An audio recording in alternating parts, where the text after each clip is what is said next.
Let's go watch it in 2D. No, let's go watch it in 3D. But if we watch it in 3D, then is it worth the cost?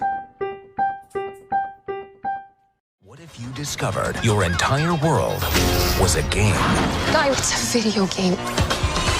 Is this what recreational drugs feel like? In 2 days, the game is going to shut down. What if we can save it? Everybody down on the ground! Hi.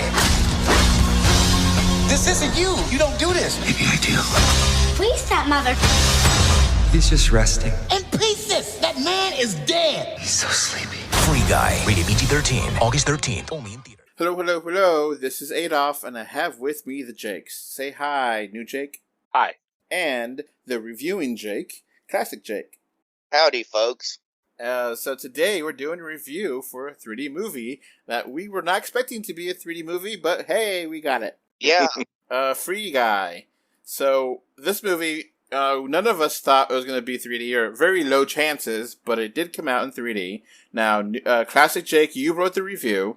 What was your thoughts on the 3D aspect of this movie? It was good. It just was a lot of missed opportunities, though. I mean, like there was, if there was so much action and stuff, but there was not any pop outs. I noticed a couple when I seen it, but that was very minor. But the thing is, they were like accidental. Yeah, kind of off to the There side. were still scenes where there was like a motorcycle going out a window or something. If they shot it at a different angle, you would have had glass coming right at you and stuff. There was none of that. It had lots of depth. Yeah, oh yeah. So that's why I said it was good, but that's why I didn't give it, like great or even an editor's choice. I mean, this was not Jungle Cruise in 3D. No. Better movie though. Well, Yeah, we'll get to that. This is more of a movie than Jungle Cruise was. Yeah. So I was a sole person on this podcast that watched this in 2D, and I was like, oh man, this shot could have been great in 3D. This shot could have been great in 3D. And I was like, so I'm really disappointed to hear that it's not awesome in 3D. No. Yeah, so was I. So just different camera angles, and you could have had some really cool stuff, huh? Yeah, or pulled in, closer and. Better stereographer, maybe. Yeah. Who knows? I would say this was a lack of 3D experience. Yeah. I mean, it is the director's first film ever in 3D, so maybe that's up to him, or it's maybe rushed because of COVID. Who knows? Or or Disney buying Fox. Yeah. So overall, you guys still recommend the 3D? Yeah. Yeah, it's nice if you like 3D, but I feel that if you see this in 2D, you'll still get a great experience. Okay, so I guess your final verdict is still good 3D? Yeah, because the depth is excellent. New Jake, do you concur? I concur.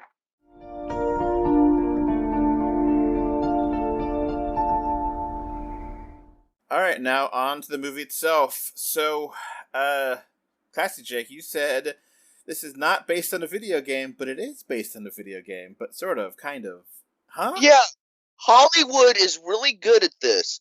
Making a great or a really good gaming movie, but once they base it on an actual game, it generally just is bad. I mean, the only exception to this is maybe Rampage. But you think about it, think of like Doom and all these other video game movies and Resident Evil, they're just not really that good. But when they make a movie like Jumanji, they're great. Well, I think it's because Hollywood tends to focus on like giving stories to video game properties. They don't have stories really.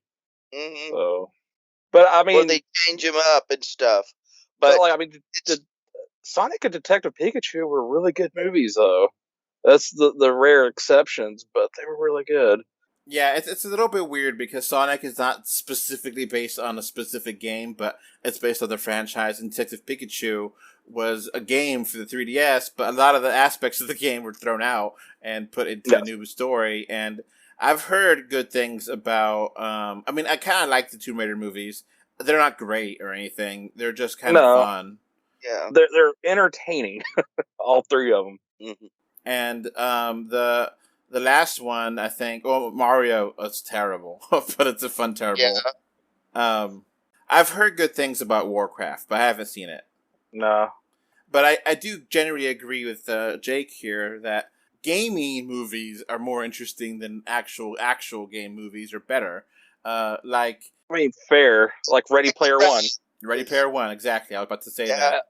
Which the screenwriter of that also wrote Free Guy. So coincidence? Probably not. No. Gets it. Yeah.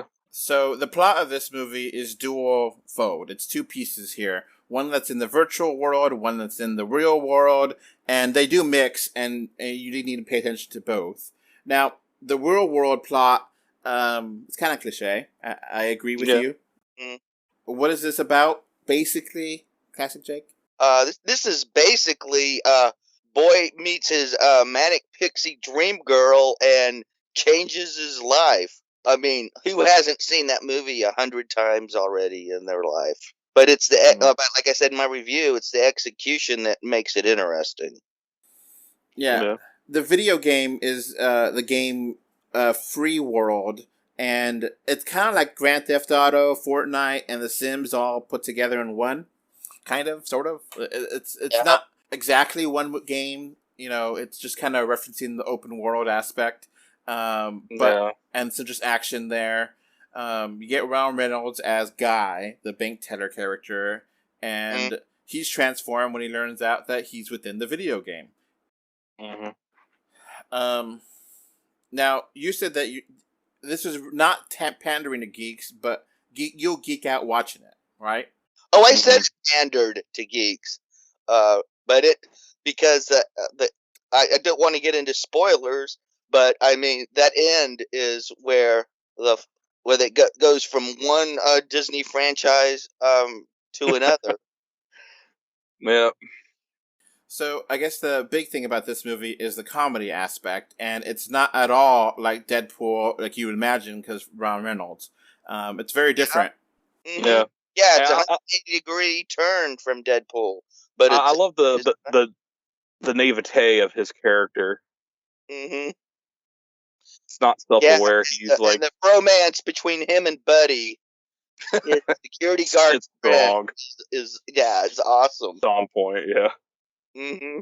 And there's a lot of great cameos. We cannot spoil those because they're so much fun. Mm-hmm. Oh yeah, there's one in my theater. He got a standing O. Ah. And there was one in my theater where almost all of us was crying. So we won't say what happens there because obvious spoilers. But there's the comedy works, and I think every character here is likable. There's no character that I hated, and it's a fun ride, and I liked everything here. I liked everyone, including little, like you said, Buddy character with Little Ray Howie. It's really cool. I like him. And Joey Carey as Keys, I like him a lot too. And Taika Waititi as Anton, the toxic game developer CEO. He's hilarious. Yeah. Yeah, exactly. Okay. So let's wrap up. What score do you give it, Classic Jake? I'll give it 8 out of 10. I agree. New Jake? It's same. All right. It takes a little while to get going, but it's full of fun action and great comedy. And for me, some parts didn't work out because it was kind of cliche. And I think we all agree there's some cliche things here. For me, definitely there's some stuff logically that doesn't make any sense, but you just have to let the movie be a movie. Yeah. But it's fun and definitely worth watching on the big screen. Yeah, pleasant surprise. Yeah. I was not expecting this to be this good. Yeah. Surprisingly wholesome, too. Mm-hmm. Yeah. All right. I guess that's going to be it for a spoiler-free review of Free Guy. Bye. Bye. Before this podcast wraps up, I want to thank my patrons. Thank you, Kano3D, Mr. Bengal 5, and Kevin Winter for your financial support on Patreon.com. So that's going to be it for this podcast. Thanks for listening. You can find 3D or 2D on Facebook, Twitter, YouTube, Pinterest, Instagram, and more. Just look for 3D or 2D. Links are in the info box. If you want to send us listener mail, our email address is email3d or 2d@gmail.com. Thank you for either listening or watching this podcast. Goodbye. Bye. Bye. Bye, everyone.